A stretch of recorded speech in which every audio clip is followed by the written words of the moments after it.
Bonsoir, bienvenue à vous en direct, votre émission pour aller plus loin. Ce soir, sur l'onde de choc à Manchester, l'attentat a fait au moins 22 morts et 59 blessés.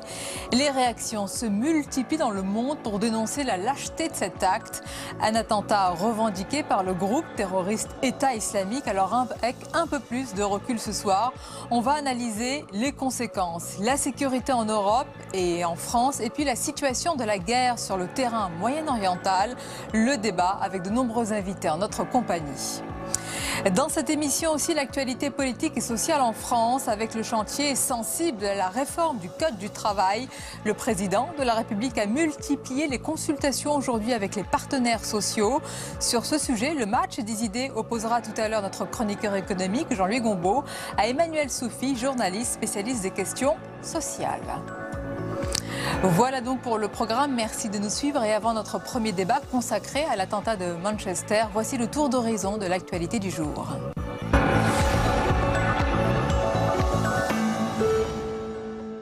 C'est à pied qu'Emmanuel Macron s'est rendu dans l'après-midi à l'ambassade de Grande-Bretagne. Après avoir signé le livre d'or, le président a réaffirmé sa volonté de renforcer la lutte contre le terrorisme. C'est donc avant tout ces condoléances, ce sentiment de solidarité et ce plein soutien que nous tenions cet après-midi à exprimer. C'est aussi notre volonté de renforcer la coopération européenne en matière de lutte contre le terrorisme. Demain, Emmanuel Macron présidera un conseil de défense et l'image n'est pas nouvelle, mais la tour Eiffel s'éteindra ce soir à minuit en hommage aux victimes de Manchester. Sécurité. Nous avons donné un certain nombre de consignes aux organisateurs d'événements sportifs, culturels, et évidemment, cette période de l'année, il s'en déroule beaucoup, de manière à ce que la protection de nos concitoyens soit partout assurée. Déclaration. La classe politique française a vivement réagi sur les réseaux sociaux. L'ancien président de la République, François Hollande, a déclaré son soutien aux victimes. Tout mon soutien aux victimes de cet effroyable attentat et au peuple britannique. Ces lâches ont visé la jeunesse, symbole de notre liberté. Manuel Valls, Marine Le Pen ont également réagi. Et de son côté, le chef de file des Républicains en législative tweet. Solidarité avec les victimes, leurs familles et le peuple britannique. Détermination absolue à lutter contre le terrorisme. Élection. Les chiffres sont définitifs. Il y aura 7 882 candidats pour seulement 577 places à l'Assemblée nationale. En moyenne, ils seront 14 candidats par circonscription. Plus de 42% de femmes participeront aux élections législatives des 11 et 18 juin prochains. Une proportion qui a provoqué l'émoi du Haut Conseil à l'égalité entre les femmes et les hommes, qui indique que le compte n'y est toujours pas en termes de parité.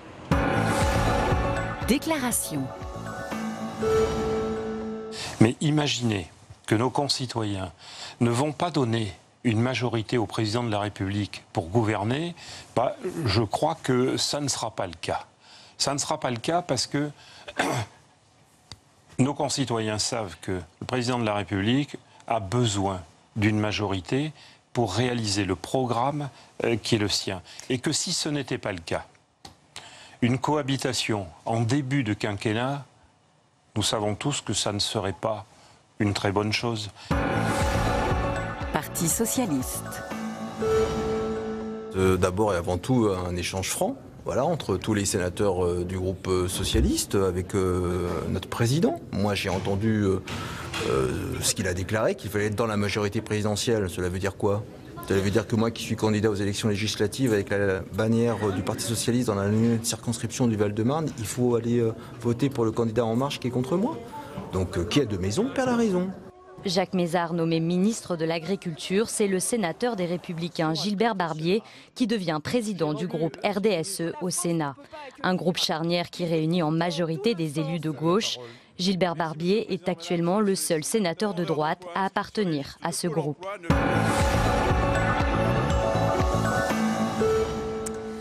Un attentat terroriste à l'issue d'un concert à Manchester, un bilan très lourd d'au moins 22 morts et de très nombreux blessés. L'auteur est un Britannique d'origine libyenne. L'enquête est en cours. Le groupe terroriste État islamique a revendiqué aujourd'hui l'attentat. Alors nous allons évoquer ce soir avec un peu plus de recul différents aspects, dont les conséquences en termes de sécurité en Europe et plus singulièrement chez nous en France. Nous insisterons aussi sur cette menace omniprésente dans nos sociétés. Pour en parler, je vous présente nos invités ce soir. Samia Maktouf, bonsoir. Bonsoir. Vous êtes avocate, vous défendez de nombreuses familles victimes du terrorisme. Nous accompagne également Qatar Aboudia, bonsoir. Bonsoir. Vous êtes spécialiste de géopolitique, enseignant à l'université de Paris-Sud. Christian Cambon, bonsoir. Bonsoir. Vous êtes sénateur Les Républicains, vice-président de la Commission des Affaires étrangères, de la Défense et des Forces armées. Et nous accompagne également Nicolas Bouzou, bonsoir. Vous êtes économiste, alors c'est vrai que ce n'est pas votre, domaine de compétences, mais vous avez publié aujourd'hui une tribune remarquée dans le Figaro intitulée « Manchester, une ville symbole de la liberté » dont nous allons parler. Je vous propose d'abord, Madame, Messieurs, de revenir sur les récents attentats en Grande-Bretagne, une cible privilégiée, tout comme la France. On voit tout cela avec Héloïse Grégoire. Au cours des 10 dernières années, la Grande-Bretagne a été particulièrement touchée par les attaques terroristes. Celle de Manchester hier soir est la plus meurtrière depuis 12 ans. La plus grave attaque du pays date du 7 juillet 2005 où les transports londoniens sont ciblés par 4 kamikazes.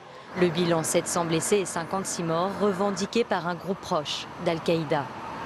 Puis juin 2007 et mai 2013 où un soldat est tué à Londres. Décembre 2015, à l'est de la capitale, une station de métro est de nouveau touchée. Le 22 mars dernier, un homme fonce dans la foule avec son véhicule sur le pont de Westminster et poignarde un policier devant le Parlement. Cette attaque revendiquée par l'État islamique fait 5 morts. L'attentat du Manchester Arena hier soir s'est produit 2 mois, jour pour jour, après celle du pont de Westminster. Actuellement, le bilan est de 22 morts et au moins 59 blessés, parmi lesquels une douzaine d'enfants. Cet après-midi, l'État islamique a revendiqué l'attaque dans un communiqué. Selon les autorités britanniques, l'assaillant aurait été identifié. Il a 22 ans et il s'appelle Salman Abedi.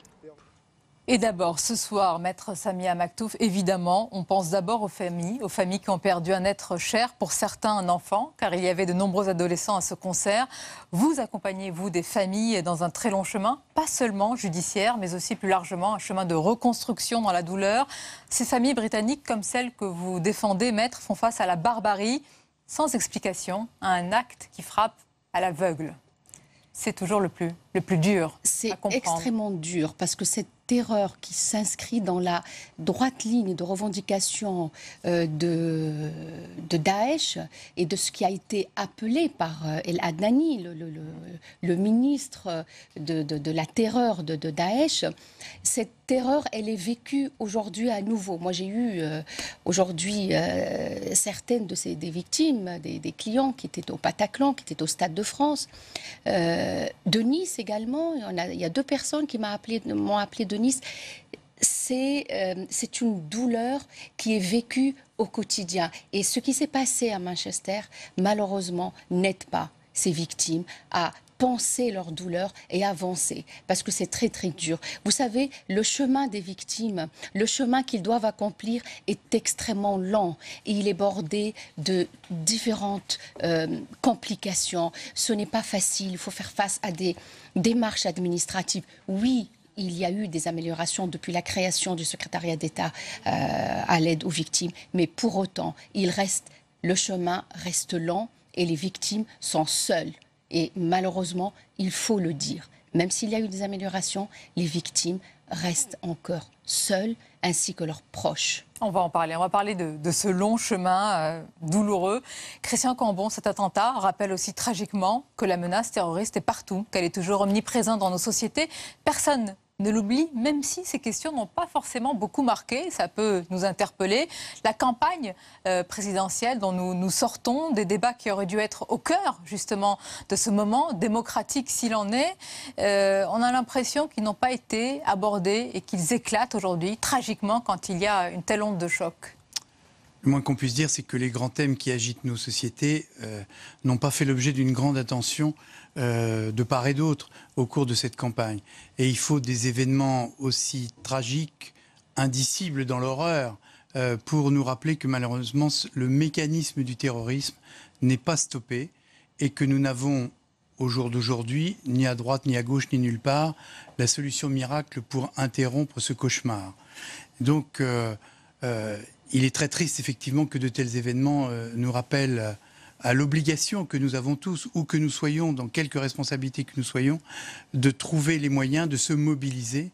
C'est effectivement une interpellation très violente pour le nouveau président de la République qui vient d'entrer en fonction. Je crois que dans ces moments, il n'y a plus ni droite, ni gauche, ni quoi que ce soit. Il y a la volonté de chercher les voies pour combattre et combattre ensemble. Je pense que le débat reviendra sur ce point. Un pays ne peut pas seul répondre à ces attentats effroyables. Et là encore, il y a du chemin à faire pour qu'on se mette tous ensemble en ordre de marche. Je rappelle qu'à l'époque, Mme Clinton savait mieux ce qui se passait dans les services belges que les services français eux-mêmes. Donc je crois qu'on a encore du chemin à faire pour maîtriser cet enchaînement qui est peut-être encore plus terrible aujourd'hui puisqu'il illustre en plus une nouvelle forme. Lorsque vous êtes contrôlé, c'est à l'entrée des spectacles. On n'a jamais contrôlé à la sortie. On faisait les aéroports, ça a été aussi les restaurants. Enfin, à chaque fois, on a l'impression qu'on découvre un chapitre nouveau dans l'horreur et une nouvelle façon de provoquer cette inhumanité à la face du monde. Mais justement, insistons sur ce mode opératoire Qatar-Abu Diab, choix du lieu, des cibles, tout est calculé. Et puis, comme le dit le sénateur Cambon, à l'extérieur, aux abords de la salle de concert, peut-être le moment où il y a moins de vigilance, moins de prudence, moins d'attention finalement, puisque le spectacle est terminé. Exactement. Ce qui s'est passé à Manchester nous rappelle très bien les Bataclan, nous rappelle Orlando, les États-Unis, même la Turquie à la veille de Nouvel An. Donc, ce sont les endroits de la vie. C'est la vie qui est visée, c'est la joie qui est visée, c'est une culture ou un style de vie qui sont visés. Ce sont des barbares qui n'aiment pas la vie et qui veulent imposer leur style de vie. Et ils changent les modes opératoires, c'est comme les voyous. Ils tentent de trouver toujours un moyen de s'infiltrer et pour échapper à la vigilance. Et pour cela, donc, c'est très compliqué. Il n'y a pas une sécurité absolue. Toujours, l'attentat qu'on met en échec, on le met en échec d'une façon préventive, pas au cours de l'attentat. C'est triste à le dire. Pour cela, elle n'a pas marqué la campagne présidentielle, l'histoire du terrorisme, car ça devient quelque chose au quotidien. C'est une guerre déclarée à nous, au quotidien, avec beaucoup de formes. Et ces gens-là, hier, le président Trump, au cours du sommet qui s'est tenu à Riyad, il a dit que 95% des victimes sont des musulmans. Mais quand même, en Europe, on essaye, à travers ces attentats, que Daesh, qui est sous pression sur ces terres là-bas, tente de dire qu'il est toujours présent. Et il est fort possible que même ces personnages qui ont commis ces terribles attentats ne participent pas à Daesh, mais que Daesh saute sur l'occasion pour tenter de donner une parenté et de faire plus de notre vie un cauchemar. On va s'arrêter sur l'un des points de votre argumentaire. Vous avez dit c'est un attentat contre la vie, forcément, et contre la liberté. C'est ce qui a animé, en tous les cas, votre volonté d'écrire cette tribune, Nicolas Bouzou. Les grandes capitales, celles qui sont visées, les grandes villes frappées, et une signification particulière pour le cas de Manchester. Pourquoi, dites-nous? Mais Manchester, quand on s'y promène, on voit que ce n'est pas une ville comme les autres, et ça a toujours été une ville différente.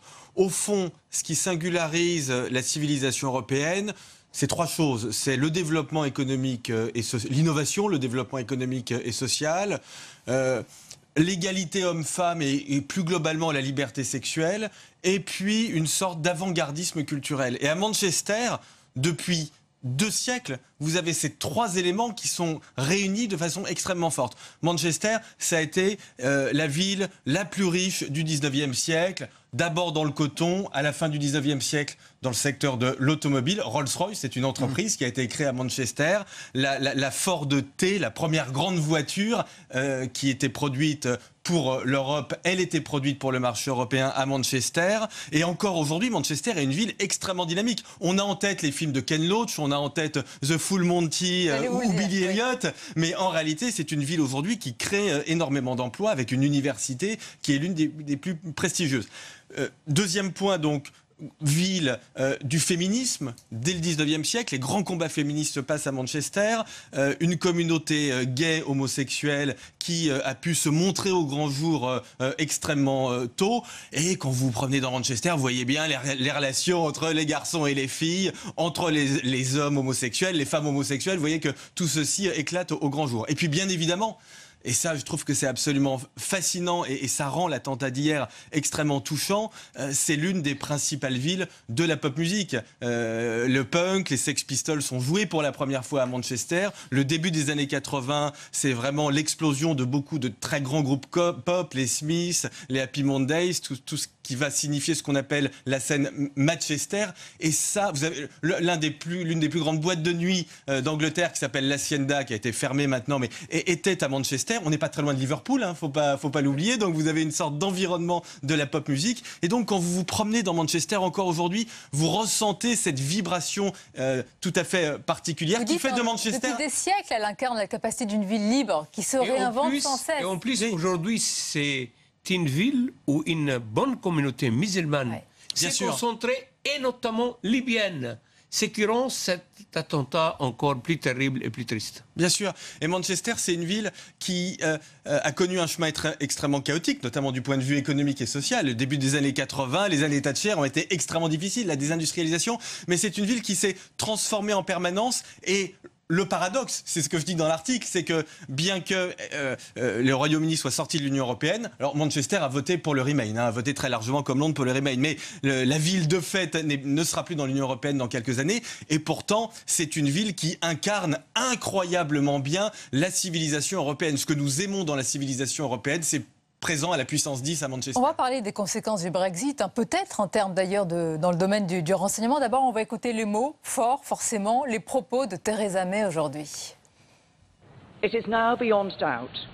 Il ne fait aucun doute que les gens de Manchester et de ce pays ont été victimes d'une attaque terroriste épouvantable. Une attaque qui a visé de nombreux jeunes de notre société et qui était froidement préméditée. C'était l'un des pires incidents terroristes que nous avons jamais connus au Royaume-Uni.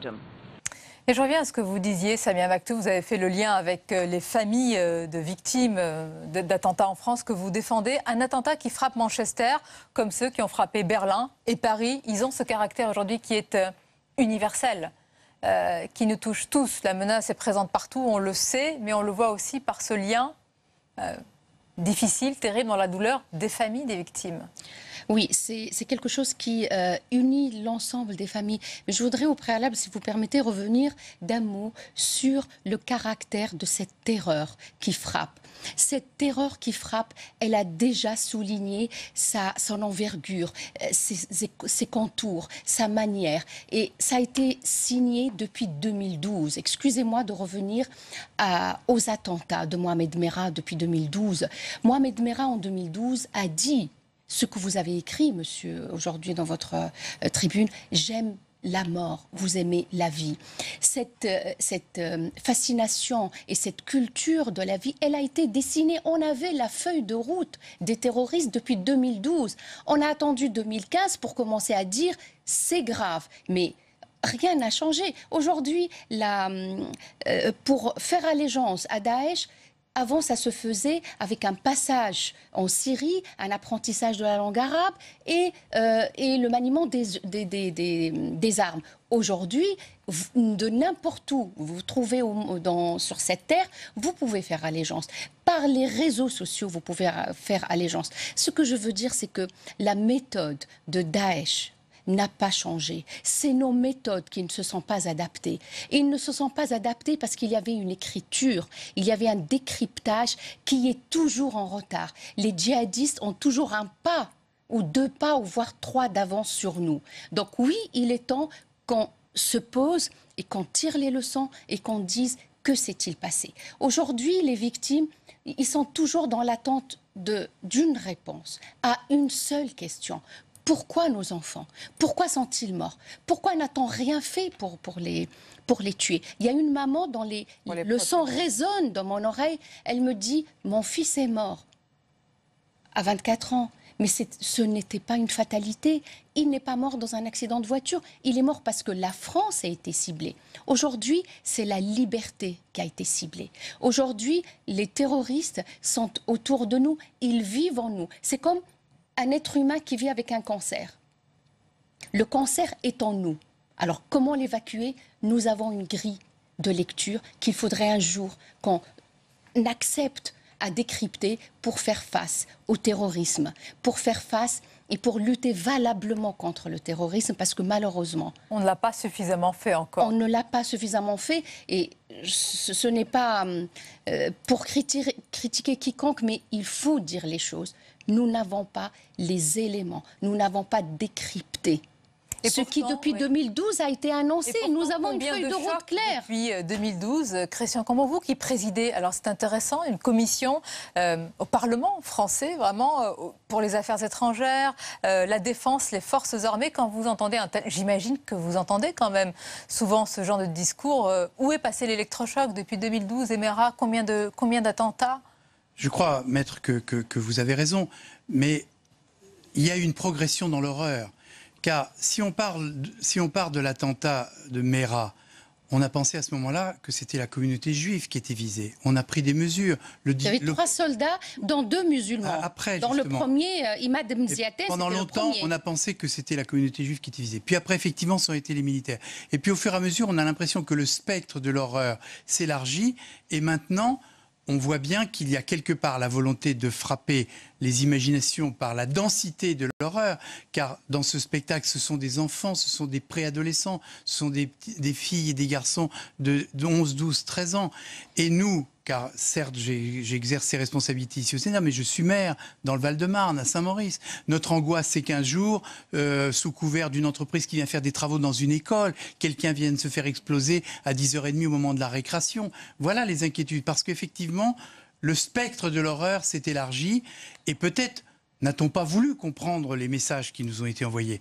Et c'est pour ça que je crois que maintenant, il faut véritablement en faire un combat, pas simplement national, mais c'est un combat mondial, parce que on ne publie pas tous les jours la liste des attentats, mais il y en a absolument partout. Aujourd'hui même aux Philippines. Et des jouets même. En Amérique latine. En Syrie quand même, une cinquantaine de morts. Un journaliste a dit il n'y a que l'Alaska qui n'a pas été touché, sinon la totalité des pays le sont ou risquent de l'être. Alors effectivement, des attentats qui touchent la Grande-Bretagne, qui touchent Paris, c'est fort parce que le symbole de ces villes, vous dites très justement ce que vous avez écrit, est extraordinaire. Manchester, c'est aussi un symbole d'un art de vivre occidental que ces gens détestent et vomissent quand ils attaquent le Bataclan, le spectacle, les restaurants, le plaisir qu'on a à venir traîner dans ces arrondissements sympathiques du 11e arrondissement pour profiter de la vie. C'est tout ce qui le haïssent. J'aime la mort. Quel message. Et effectivement, à nous de nous mettre en action.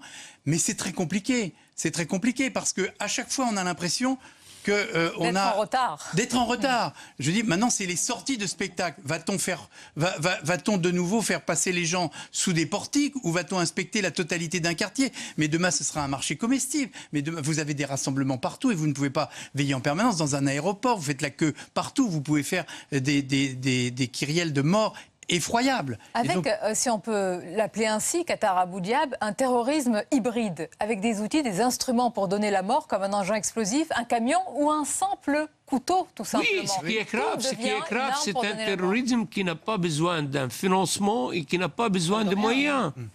C'est ça qui est dangereux. Il n'y a plus besoin d'aller en Syrie. Il n'a pas besoin d'aller. Car enfin, il faut bien comprendre pour saisir ces messages que ça ressemble malheureusement à un virus qui s'installe et ça demande du temps pour trouver l'antidote. Ça ressemble à une pollution dans l'air, pollution psychique et mentale, et ces gens deviennent des gens... C'est le point le plus important. Là, et à mon avis, ce qui manque dans les sociétés, de faire de sorte d'une contre-culture et de toucher cette jeunesse et de jouer les combats Comment au sein de cette jeunesse. Vous parlez d'une idéologie, oui. c'est ce qu'il y a de plus dur, parce que l'idéologie ne se combat pas avec des armes, c'est une guerre qui est morale. Est-ce que vous estimez, et je vous pose à tous la question, puisque vous avez écrit également cette tribune, Nicolas Bouzou, qu'on est suffisamment armé moralement? Non, justement, je pense que, enfin, mon interprétation du terrorisme, c'est que c'est la quasi éternelle histoire de la société fermée contre la société ouverte. Donc c'est une guerre. Et on retrouve ça surtout dans les périodes de grands changements, les périodes de grandes mutations.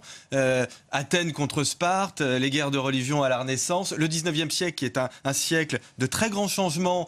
J'en ai parlé en prenant l'exemple de Manchester, mais qui est aussi un siècle de grande violence et de terrorisme. Le président de la République française a été assassiné par un terroriste à Lyon en 1896. Et donc, à chaque fois qu'on a de grandes mutations, eh bien, on perd en quelque sorte une partie de la population qu'il faut ramener à nous. Alors, il faut la ramener évidemment par des moyens militaires de renseignement, mais je suis entièrement d'accord avec vous. On doit construire un discours sur la société ouverte. L'Europe est un très bon terreau pour ça. Il faut reconstruire un discours qui fasse aimer l'Europe, qui fasse aimer la liberté, la démocratie, la culture, la pop musique. Mais ce sont des mots auxquels on a envie de croire, mais pardonnez-moi, face à des gens qui se donnent la mort, qui n'ont pas peur de mourir. Comment faire face à cela? C'est ce qui est le plus difficile. Il n'y a pas de moyens. Il y a strictement aucun moyen. Savez, il y a parce des que moyens. c'est des gens qui ont envie de mourir. Savez, comment pouvez-vous... Il faut voir les moyens. Par exemple, il faut comparer les moyens. L'autre jour, j'ai rencontré un ami du Maroc qui travaille dans les prisons sur des cas de terroristes revenant de la Syrie ou ailleurs. À chaque cas, il m'a dit il faut travailler individuellement les cas. Ça, c'est pour les gens qui ont été déjà empoisonnés. Pour les autres gens, pour cette jeunesse, pour qu'elle ne soit pas touchée, à mon avis, dans l'ancien gouvernement, par exemple, M. Hollande, ils ont créé une fondation de l'islam. Je vous donne un exemple. Ce n'est pas pour critiquer les décisions, pour critiquer. Mais je pense que ce qui manque, on ne s'adresse pas à ces gens. C'est-à-dire, on ne trouve pas, jusqu'à maintenant, il n'y a pas les moyens. Ce sont les vieux qui contrôlent la vie associative et la vie culturelle musulmane en France. C'est un combat pour la jeunesse musulmane en Europe. Il faut que toute l'Europe livre ces combats. C'est un combat idéologique, un combat de développement social. Mais à mon avis, c'est pas un combat perdu. La réorganisation de l'islam, de France, l'Europe, ça, tout le monde a assez épanché. Non, moi, j'ai envie de dire une chose très claire, c'est que pour moi, lutter contre le terrorisme, c'est prévenir contre le terrorisme. Parce que lorsque le terrorisme est là, c'est trop tard, parce que il n'y a plus aucun moyen de dialoguer. Parce que oui, travailler sur des personnes endoctrinées, mettre 4 personnes du matin au soir pour travailler avec eux, faire de la lutte contre le terrorisme en ouvrant des foyers avec des subventions. Là, vous dites privées. Que la déradicalisation, ça ne marche pas? Je dis que ce n'est pas ce qu'il y a de plus efficace. Pour moi, déradicaliser, c'est de prévenir et empêcher que des jeunes deviennent des chairs à canon et qui partent. Moi, ce qui est important, et ce que je voudrais dire, c'est à l'école, c'est dans la cellule familiale. C'est là où on peut éduquer, c'est là où on peut apprendre l'amour de l'autre. Mais lorsqu'un enfant naît dans cette... Et je parle, pardon, d'expérience. Moi, je viens d'arrêter le 14 mai et d'empêcher par la voie de la justice, et c'est la première fois que la justice s'y prononce ouvertement dans une décision de la Cour d'appel de Versailles pour retirer et suspendre purement et simplement le droit de visite et d'hébergement d'un papa radicalisé qui voulait faire une offrande de son fils aux soldats de Daesh. Donc, vous voyez, cet enfant-là, il était endoctriné. Comment voulez-vous le sauver?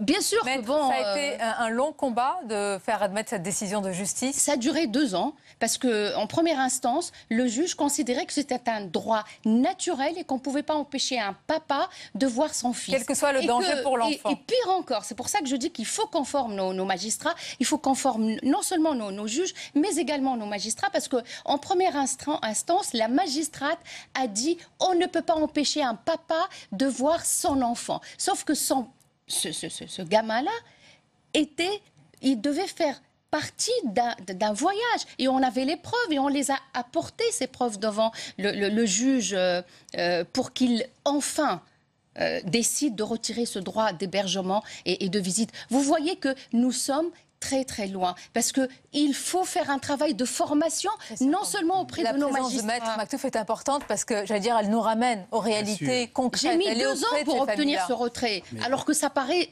nécessaire, obligatoire dans l'intérêt de l'enfant. Mais moi, je trouve votre témoignage est particulièrement fort. On se pose la question au jour d'aujourd'hui, comment un garçon de 22 ans, c'est un adolescent qui a un peu grandi. Comment un adolescent de 22 ans, un jeune homme de 22 ans, s'apprête mentalement, se prépare mentalement au sacrifice de sa propre vie. Avec joie. Quel désespoir le traverse. Et moi, je veux quand même faire le lien aussi avec des causes, d'autres causes qui sont beaucoup plus profondes et dont on n'a plus envie d'entendre parler. Un conflit au Proche-Orient qui dure depuis 60 ans, ce qui s'est passé en Irak, qui sont les officiers du djihadistes. Ce sont des anciens officiers de Saddam Hussein en Irak parce que l'Occident s'est manifestement trompé. Comment on voit la situation de la Libye, etc. Or, tout ça enflamme des esprits ou des familles, mais surtout des jeunes, qui effectivement perdent la dimension ou ne l'ont peut-être jamais reçue. Et donc, quand ils voient ça, quand ils voient ces violences, j'entendais en venant un journaliste qui disait « Mais dans ces contrées-là, la vie d'un enfant, ça n'a aucune espèce d'importance. Les enfants sont soldats à 12 ans, à 13 ans, on leur apprend à manipuler des armes, etc. » Donc, on voit toutes les erreurs successives qui ont permis une telle dégradation. Alors bien sûr, nous avons le devoir de nous protéger, de nous défendre. Mais il faudra aller plus loin, il faudra aller beaucoup plus loin. Et il faudra effectivement que les causes, j'allais dire mentales, les causes politiques qui suscitent constamment ce regain de violence absolument invraisemblable, cessent un jour. Parce que, encore une fois, quand on voit des jeunes procéder à de tels massacres, on se demande, mais qu'est-ce qui a pu se passer dans leur cerveau d'être humain, car ce sont des êtres humains. Il faut arrêter aussi, je crois, la critique de notre propre société, parce que cette société, ces gens-là la détestent, ils la haïssent. Et je vais vous le dire comme je le pense, franchement, mais ceux de mes collègues qui participent au débat public et qui viennent nous expliquer en permanence que c'était mieux avant, que la France, c'est pas une vraie démocratie, qu'on n'est pas vraiment libre, que l'école de la Troisième République, c'était quand même le paradis, alors que maintenant, tout va à volo. Ces gens-là, qui en plus sont mal informés, qui font donc un travail qui n'est pas un travail sérieux, alimentent le sentiment selon lequel notre société, elle n'est pas bonne. Et vous voyez, c'est en cela tout à l'heure que je disais qu'il y a quand même aussi derrière cela un combat intellectuel. Cette société ouverte qu'on aime, on doit la défendre. On nourrit nos propres fragilités. Je voudrais, pour aller dans votre sens, monsieur, c'est qu'aujourd'hui, nous n'avons plus l'amour de la patrie, du drapeau. Nous n'aimons plus le pays. Parce que là, vous avez affaire à des jeunes qui sont français. Le drame qui s'est passé, c'est des gens qui sont nés, ce sont des Britanniques. Ouais. Donc vous voyez, aujourd'hui, les valeurs n'ont plus aucun sens. Et il faut revenir à ces valeurs-là. Pourquoi la crise d'identité devient ce qu'elle a appelé Amin Maalouf une identité meurtrière? Car c'est le repli sur soi, le manque de patriotisme. Et pour cela, je pense, lorsqu'on appelle le ministère de la Défense, le ministère des Armées, c'est une bonne chose. Il faut aller dans un sens de patriotisme. Il faut être aussi prudent, mais pour inscrire ces gens dans ces domaines. Je pense que c'est un combat intérieur ici, un combat pour résoudre les conflits. Ça, c'est très important. Sans résoudre les conflits qui représentent pour moi les racines. J'ai été en Tunisie, j'ai entendu parler beaucoup, j'ai été un peu stupéfait de l'intérêt pour les prisonniers palestiniens. Vous voyez, même en Tunisie, on s'intéresse. Ça peut être malheureusement un terreau pour le terrorisme. Je ne dis pas ça pour pardonner les gens qui vont à la dérive. Mais j'explique que la situation, il y a des situations très dangereuses. La situation syrienne, la situation yéménite, libyenne, etc. On ne peut pas résoudre tout, mais à mon avis, si la position de la France en tant que telle est claire et nette, ça peut aider aussi à bien encadrer ces gens. Mais parlons-en. Par exemple, prenons le cas vraiment d'une poudrière. C'est le terrain moyen-oriental, Irak, Syrie. Alors, comment résoudre des conflits? À coups de bombes, c'est ce qu'on fait. Les terroristes sont acculés sur le terrain et pourtant, leur capacité, j'allais dire, de nuisance mortifère est décuplée sur notre sol européen.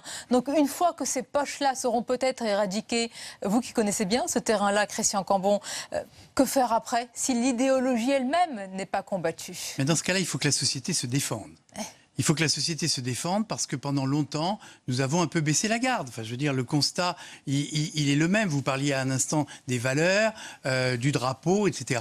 On ne va pas reciter parce que ça voudrait montrer du doigt tel ou tel moment, tel ou tel régime, mais on a été très imprudents, y compris au niveau européen. Et je crois que maintenant, il faut que nos pays se ressaisissent. Il faut qu'on utilise tous les éléments, toutes les armes. Les fichiers S, politique, ça en fait partie. Juridique, moral. Voilà. On sait très bien que le flot de réfugiés a amené quelque chose comme 4-5 000 terroristes potentiels. Rien que... Pas vraiment. On le sait. Pardon, je ne voudrais pas non, pointer... mais on le sait. Ça serait... non. Mais on ne peut pas baisser la garde. Pardon, je voudrais juste... excusez-moi, je voudrais dire une vérité. Vous savez, pour parler du Bataclan, c'est dans le cadre de l'attentat du Bataclan qu'il y a eu des terroristes qui se sont mêlés aux migrants. Mais ce n'est pas les migrants qui sont venus commettre des actes terroristes. Vous avez tout à fait raison. Bien évidemment, ils ont profité. Mais vous avez tout à fait raison, madame. Ce ne sont pas les réfugiés. Ce pas des terroristes. Bien entendu, ils sont pas venus. Des gens qui fuient. Ils ne sont pas venus se venger en Occident de la situation qui leur arrivait. En revanche, on sait que des groupes et des groupuscules se sont infiltrés. On en a retrouvé en Grèce, on en a retrouvé dans un certain nombre de pays. Et donc, contre cela, il faut s'organiser.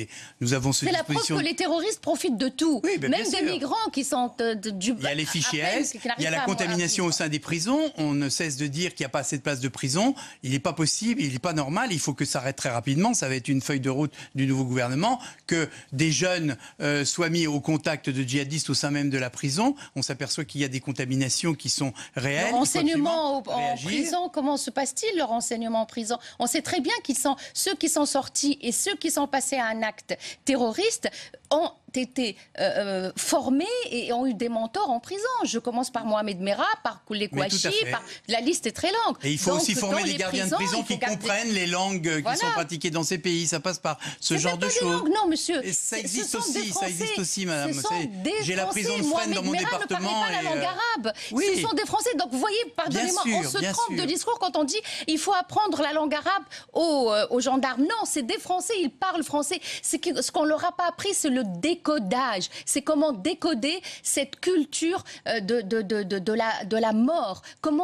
C'est ça ce qu'on leur demande. Madame, mais c'est des Français qui sont nés sur le territoire français. Mais bien sûr, nous avons ce phénomène, mais on sait aussi qu'un certain nombre d'opérations ont été pilotées depuis le Moyen-Orient. On le sait. Les services de renseignement dont nous demandons ici au Sénat, comme partout, et sur tous les bancs de la politique dans ce pays, nous demandons le renforcement et une meilleure coordination des dispositifs de renseignement. De la même manière, et ça va être un problème qui va se poser à nos amis anglais qui sont engagés dans une démarche de Brexit, de quitter un certain nombre d'institutions, il va bien falloir que l'on revienne sur le plan de la sécurité, sur le plan de la défense de notre continent, de nos valeurs, de notre civilisation. Eh bien, il va falloir qu'on revienne à des coordinations peut-être encore plus serrées. La ministre de l'Intérieur anglaise disait au lendemain de l'attentat à côté de Westminster, nous avons une des polices les plus sûres. Malheureusement, les faits démontrent, du reste ils ne démontrent rien du tout, ils démontrent simplement que les attentats peuvent intervenir n'importe où et nous-mêmes en sortant de cette pièce, on peut en être victime. Puisque vous parlez de valeurs, je voudrais qu'on écoute le président de la République qui a insisté sur ce point, les valeurs et puis la solidarité déjà européenne. On l'écoute. Je veux ici rappeler que la mobilisation du gouvernement est entière dans la lutte contre le terrorisme. Dès la semaine dernière, j'ai tenu un conseil de défense après le premier conseil des ministres afin que l'ensemble justement des différentes situations soient suivies. Demain, nous tiendrons un nouveau conseil de défense qui permettra d'avancer sur la constitution d'une task force anti-Daesh, sur la plus grande coordination de nos services de renseignement et le renforcement des moyens qui sont d'ores et déjà déployés.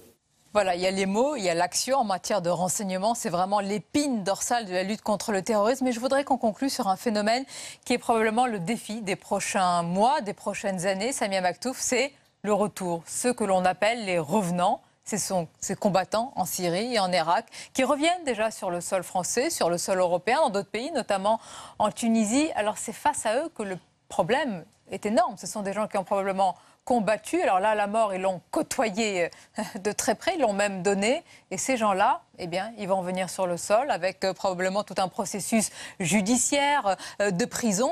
Mais un jour, ils seront libres. Et c'est dans les têtes avant que la d'être question libre, se pose. avant d'être libre, il y a un problème très très important juridique et judiciaire qui se pose. Alors, il faudrait d'abord rappeler qu'il s'agit d'enfants nés dans des États, c'est des non-États.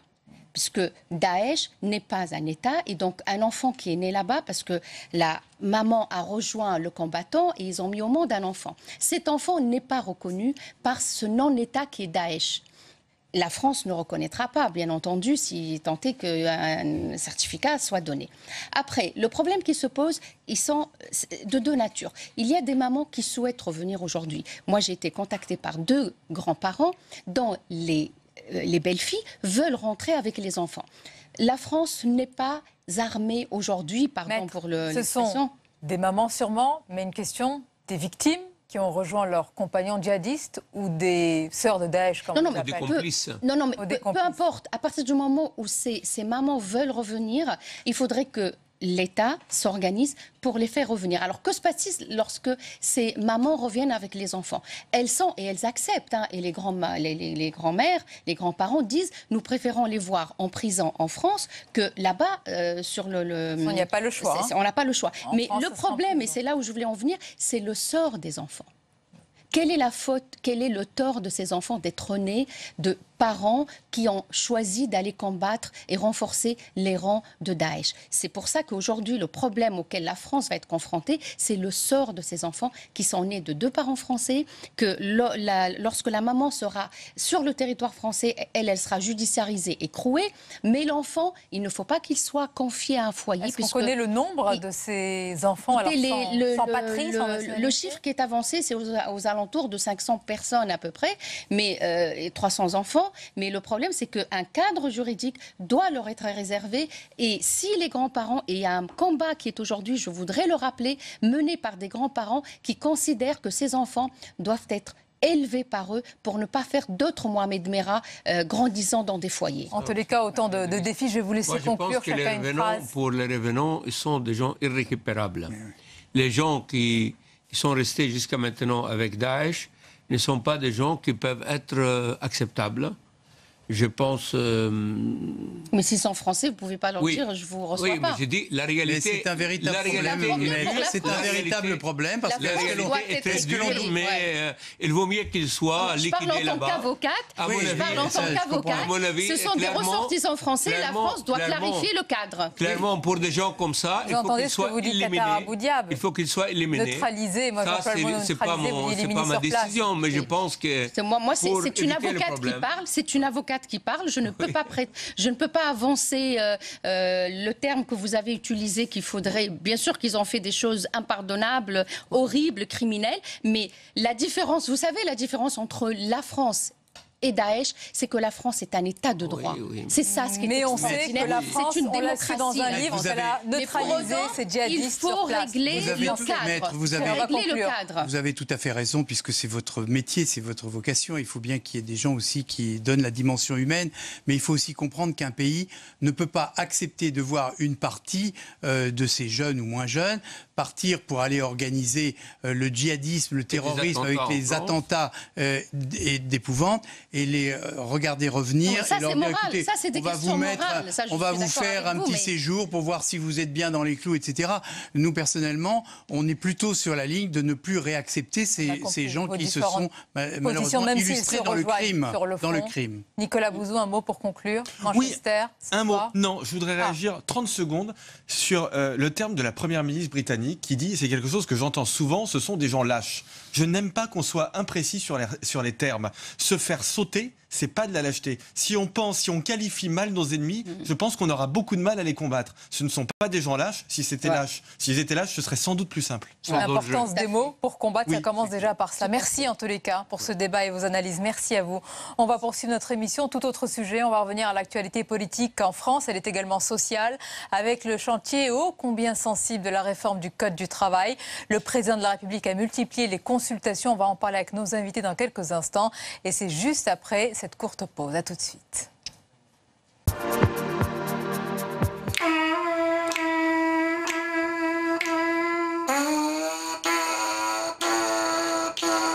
Depuis 2010, le projet Demos emmène des enfants défavorisés vers la musique classique en partenariat avec de grands orchestres dans toute la France. C'est un très beau projet en fait pour nous, surtout pour moi. Ça m'apporte de la joie, mais ça m'apporte aussi confiance. J'ai confiance maintenant en moi et j'ai confiance aux autres personnes. La France qui réussit, demain à 13h sur Public Sénat.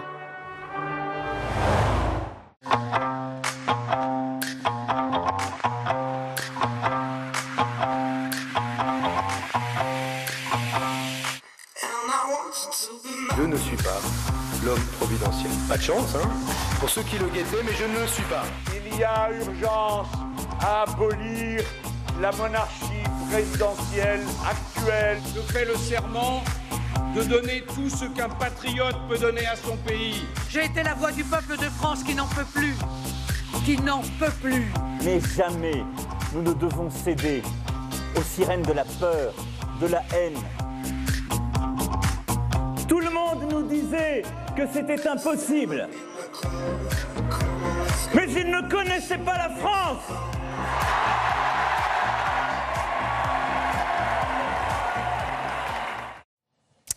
Et bienvenue à vous si vous nous rejoignez à l'instant. C'est votre émission On va plus loin, toujours en direct, pour évoquer à présent un chantier sensible. Le président de la République a maintenu aujourd'hui son agenda social, rencontre des partenaires sociaux pour le dossier de la réforme du Code du travail. Le fond, la forme, la méthode Macron, on va en parler avec nos invités ce soir. Vous connaissez notre chroniqueur économique, Jean-Luc Gombaud, bonsoir. Bonsoir Sonia. Et on accueille avec plaisir Emmanuel Soufi, bonsoir. Bonsoir, journaliste spécialisé dans les questions sociales. Avant d'entrer dans le vif de notre débat, on va revenir sur cette journée de consultation avec les partenaires sociaux. On voit cela avec Stéphane Amalian. Ils avaient 1 heure chacun pour une première prise de contact avec le président de la République. On le sait, Emmanuel Macron veut aller vite. Une réforme au pas de charge par ordonnance. Un chantier bouclé fin août, de quoi provoquer la mise en garde de la CGT. C'est pas pendant que les salariés sont en congé qu'il faut s'occuper d'eux. Je pense notamment à la réforme, proposition de réforme du Code du travail. Il a eu l'air de comprendre. Et donc, on verra, mais le calendrier a l'air d'avoir bougé. Force est de constater que 5 heures plus tard, le calendrier a très légèrement bougé.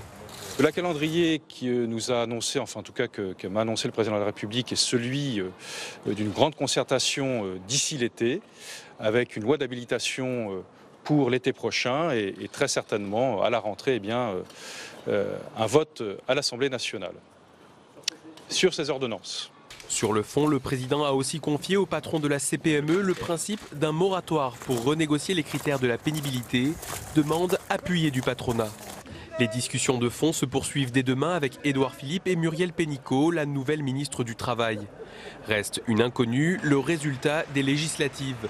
Seule une majorité présidentielle confortable pourrait permettre à Emmanuel Macron de mener à bien son chantier. Voilà, et après cette journée de consultation, Emmanuel Soufi, comment qualifier l'état d'esprit des syndicats? Dans quelle disposition ils sont par rapport à ces négociations? Non, d'abord cette discussion, on n'est pas du tout aux négociations. Là. Non, ils aimeraient bien d'ailleurs être plutôt à l'étape de la négociation et pas de la discussion, voire même de la concertation. Ça, c'est aussi un de leurs vœux quand le président et le Premier ministre parlent plutôt de consultation. Donc le terme a son importance. Non, ils sont dans une position très attentiste, un peu en ordre de bataille quand même, si on prend Philippe Martinez de la CGT, mais c'est vraiment l'expectative qui prévaut. Ils ont peu d'informations, peu d'éléments auxquels se raccrocher, si ce n'est des idées assez vagues. Or, en matière sociale, le diable se niche plutôt dans les détails. Est-ce que la position de l'un d'eux a évolué, par exemple, le leader de France ouvrière, Jean-Claude Mailly, Il y a des nuances. Mais bien sûr, si on prend un peu l'impression de refaire le match de l'année dernière, avec la loi travail. Maintenant, on a des ordonnances sur le travail. C'est vrai que Jean-Claude Mailly, l'année dernière, était plutôt dans le camp des anti-loi travail, anti-loi El Khomri, donc du côté de la CGT et de Philippe Martinez. Aujourd'hui, il a envie d'exister davantage et de prendre peut-être un peu cette position d'arbitre qu'il n'a pas eu l'année dernière, avec une CFDT qui était plutôt l'allié à l'écoute. Le gouvernement était en tous les cas à son écoute et ça a isolé un peu ce bloc bloc qu'on appelle le bloc un peu contestataire. Et aujourd'hui, le patron de FO a envie davantage de pouvoir peser et de peut-être arrondir les angles. En tous les cas, il s'est montré plutôt rassuré quant à la nomination de la ministre du Travail, Muriel Pénicaud, et puis de tout un tas d'experts du social qui ont constitué cette task force autour du Premier ministre, autour du Président, pour mener à bien ce nouveau chantier social. Est-ce que, alors, Jean-Luc Gombault, il y a des fissures, des fractures dans le bloc, comme le dit Emmanuel Soufie, contestataire, le bloc du non à cette loi El Khomri, apparemment, il rejoint peut-être doucement mais sûrement l'autre camp? On en est au début. Oui. Donc, il va falloir attendre pour savoir si les fractions vont se faire. On ne sait pas si un tel ou un tel a une position tactique, de communication, de formation. Les choses vont s'accélérer. En fait, la seule information qu'on a eue, c'est celle du président de la CGPME, qui nous a expliqué que les lois d'habilitation d'ordonnance seront votées à la rentrée. À la rentrée. Donc ça, c'est l'information du jour.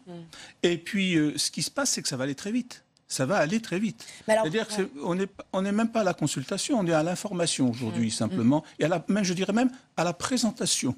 Les syndicats se sont présentés devant le président de la République, mais on n'a pas véritablement abordé la sphère consultation. Donc, en fin de compte, il faut que ça aille très vite. Il faut que ça aille très vite pour le président de la République. Oui. Pour les syndicats, sans doute pas. Non. Parce qu'en fin de compte, qu'est-ce qui va se passer? Il va se passer que pour que ces réformes, si on croit à la valeur de ces réformes, c'est-à-dire baisse du chômage, c'est quand même le but de l'opération, eh bien, pendant 2-3 ans, il n'y aura aucun effet. C'est-à-dire que vous regardez les lois Hartz, elles sont votées en 2003. Jusqu'en 2006, le chômage augmente.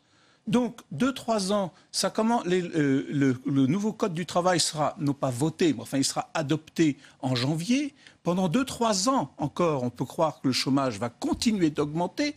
Donc, il va se retrouver pratiquement en 2020, où là, il sera en train de préparer le deuxième. Il est de son intérêt, lui, d'aller vite, mais Emmanuel Soufie, les résistances, les inquiétudes des salariés, elles n'ont pas changé sur cette loi qu'on présente comme une loi de travail plus. C'est les mêmes, et puis c'est comme vous le disiez, c'est à chaque fois ce grand débat. Est-ce que alléger le code du travail, l'assouplir, est-ce que ça va créer des emplois? Enfin, aucune étude le montre clairement, donc c'est encore un pari, et alors je ne vais pas dire une lubie ou une croyance, mais en tous les cas, rien ne prouve scientifiquement, et diverses études économiques mais comme on n'a pas tout essayé contre le chômage, c'est ça, il faut pas. Mais bon, il faut effectivement peut-être essayer cette recette-là, mais en tous les cas, je crois qu'au-delà de la question du chômage, ce qui anime le président, c'est aussi de libérer un peu l'énergie dans les entreprises et leur donner un pouvoir de négociation sur le terrain, plus que la question de l'emploi. L'emploi, on résoudra le problème du chômage par le carnet de commandes, par la croissance, par l'activité, et pas par le code du travail. Alors, d'abord, 2 choses. La première, c'est que les Français, j'ai vu un sondage au Doxa qui est publié ce soir, 51% des Français sont très sceptiques sur cette réforme du code du travail. Et les 2/3 disent qu'ils comprendraient que les syndicats organisent des manifestations si on ne les écoutait pas. Donc, on est quand même dans un président de la République qui a été très largement élu, mais dans des conditions que l'on connaît, mais avec quand même, non pas un mandat clair sur ce point. Les Français sont en attente, 51% dira donc 55%. Même si la réforme avait été annoncée pendant sa campagne, ce qui n'était pas le cas du quinquennat. Mais en fait, pendant sa campagne, il y a surtout eu Mme Le Pen, en réalité. Donc, on ne peut pas dire qu'il y a un blanc-seing, il y a quand même une question de... Mais enfin, bon, il est là. Par ailleurs, vous dites, rien ne démontre que... Il reste quand même qu'en France, nous avons un taux de chômage quand même particulièrement élevé et nous sommes le seul pays. On a fait des réformes. Et justement, on en a empilé des réformes. On n'a jamais fait de réforme globale. Depuis 2004, on fait des réformes de décentralisation, disons d'inversion de la hiérarchie des normes depuis les premières réformes Fillon. Et il y en a eu 3 ou 4 comme cela. Mais on n'a jamais fait une réforme globale, ce qu'ont fait les Allemands, les Néerlandais, etc. Et le chômage a quand même baissé. Il a baissé. Alors évidemment, quelle est la qualité du travail qui a été proposé aux salariés à qui on a fait cette réforme, c'est une autre question. Mais il n'empêche que nous sommes à 5%, 5-6% dans beaucoup de pays, je ne parle pas de l'Espagne et l'Italie, bien entendu, européens, et nous sommes à 10%. Et nous n'avons pas fait ces fameuses réformes. Pardon ? On est tombé un petit peu en dessous du seuil de 10%. Voilà. Donc quand même, il y a quand même, je ne dirais pas que ce sont des preuves, bien entendu. C'est plus compliqué que ça. Vous avez raison, carnet de commandes, etc., croissance économique et tout ce que vous voulez, je suis parfaitement d'accord. Mais il n'empêche que ces réformes n'ont pas été faites de manière globale et c'est ce que veut faire M. Emmanuel Macron, incontestablement, mais dans un premier temps, il y aura des problèmes sur les salaires, il y aura des problèmes sur les licenciements, il y aura des problèmes extrêmement difficiles, indépendamment des réactions syndicales. Pendant 2-3 ans, ces années seront très difficiles sur le plan social si ces réformes sont engagées. Oui, c'est sûr que sur l'affrontement avec la rue, mais ça, je pense que le président en a tout à fait conscience. C'est-à-dire que, à la différence de François Hollande, qui a terminé par une réforme assez délicate, assez dure, très sensible, lui, il fait exactement l'inverse. Il commence il rentre dans le dur, il va certainement y aller un peu au rouleau compresseur. Et encore une fois, avec, je trouve, une stratégie extrêmement fine, c'est-à-dire qu'il s'entoure de compétences qui sont connues dans le tissu social, qui sont connues auprès des partenaires sociaux. Et ça leur donne confiance. C'est-à-dire que la plupart, le conseiller social, que ce soit à Matignon ou à l'Élysée, ce sont des gens reconnus, des gens plutôt qui ont une fibre de négociateur, qui apprécient le dialogue social. C'était bien accepté par les syndicats. Complètement. Je veux dire, si on prend le cas de M. Humbert, qui est donc le conseiller social de François Hollande, ou le conseiller social à Matignon, c'est la même chose. Ce sont des gens qui sont... Emmanuel Macron. À Matignon, non, vous avez à l'Élysée. À l'Élysée, donc Monsieur Humbert, qui était l'ancien directeur de cabinet de Myriam El Khomri, et à Matignon, nous avons son nom m'échappe, Franck Morel, qui était avant directeur adjoint du cabinet de Xavier Bertrand quand il était bureau de Grenelle. Dans la mécanique, un petit monde qui se connaît extrêmement bien, et ce sont des gens qui ne sont pas anti-paritarisme. Et ça a vraiment son importance pour rassurer les syndicats et également aussi le patronat. Donc là-dessus, je trouve qu'il la joue extrêmement finement. C'est-à-dire qu'il a une réforme qu'il a envie de mener, qu'il mènera, ça c'est certain, jusqu'au bout. Les affrontements, il fera avec, c'est sûr, mais il a des démineurs qui sont dans son équipe. Et c'est encore un casting assez réussi. Et j'ajouterai un nom, simplement, c'est simplement la ministre qui va s'occuper directement de ça. Alors ce qui est intéressant, c'est que qui a mené les réformes Schröder, c'est M. Hartz, qui était DRH de Volkswagen. Et là, qui va mener ces réformes Macron, c'est le DRH de Danone. Donc il y a non pas un copiage, bien entendu, mais on veut avoir des techniciens qui savent ce que c'est qu'un syndicat, qui savent ce que c'est qu'une entreprise, qui savent ce que c'est que des négociations sociales. Et c'est ce qui rassurait aussi Jean-Claude Mailly. Il avait raison. Je veux dire, rue de Grenelle, donc au ministère du Travail, pendant très longtemps, on a eu des gens qui ne connaissaient pas les dossiers. Ou en tous les cas, ils sont arrivés un peu ils les ont pris à bras-le-corps, mais ce n'était pas leur fibre. François Rebsamen, franchement, il ne rêvait pas d'aller rue de Grenelle. Myriam El Khomri non plus. Alors, elle s'est quand même emparée des dossiers, elle a beaucoup travaillé. Mais c'était des novices en la matière. Bon, Muriel Pénicaud, ça, c'est pas un reproche qu'on peut lui faire. C'est-à-dire qu'elle a fait un rapport sur le stress au travail qui avait été salué aussi bien par le patronat que par les syndicats. Elle a négocié aussi chez Danone, chez Business. Voilà, un plan de restructuration de 900 personnes. Un DRH, en même temps, ne fait pas que du recrutement. Je voudrais vous faire réagir justement à la revue de presse avec les unes demain, en partie consacrée à ce sujet. Regardez celle des Échos. Loi travail, Macron fait baisser la tension. C'est le cas, Jean-Luc Gambeau, en recevant directement l'ensemble des partenaires sociaux, puis ce sera au tour du Premier ministre demain. Donc il leur montre qu'il les reçoit, qu'il tient compte en tous les cas dans les mots de ce qu'ils disent. Alors il les reçoit en premier et seul.